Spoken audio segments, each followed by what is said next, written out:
मुंबई अहमदाबाद राष्ट्रीय महामार्गावरील चारोटी जवळील धानिवरी येथे कंटेनर, आयसर टेम्पो आणि मोटरसायकल असा तिहेरी अपघात घडलेला आहे. हा अपघात इतका भीषण आहे की आपण बघू शकतो. हा जो कंटेनर आहे तो इथे कलंडलेला आहे. तर आपण पुढे बघाल तर इथे आपल्याला एक मोटरसायकल दिसत आहे. ह्या बाजूला बघायला गेलं तर आता जो टेम्पो आहे तो पोलिसांनी क्रेनद्वारे बाजूला केलेला आहे.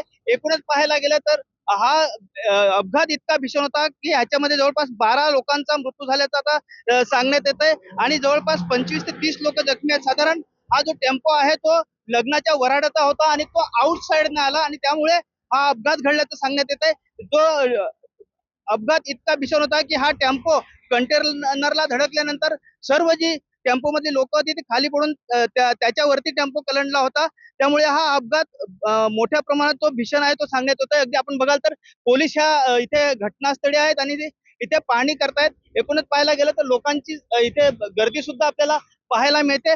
जे जखमी आहेत त्यांच्यावर आता कासा उपजिल्हा रुग्णालय आणि वेदांत हॉस्पिटल जे आहे धुंदलवाडीचं तिथे उपचार सुरू आहेत आणि ह्याच्यामध्ये 12 लोकांचा मृत्यू झालेला, मात्र हा मृतांचा आकडा वाढण्याची शक्यता सुद्धा वर्तवण्यात आली. संतोष पाटील, एबीपी माझा, पालघर. एबीपी माझा, उघडा डोळे बघा नीट.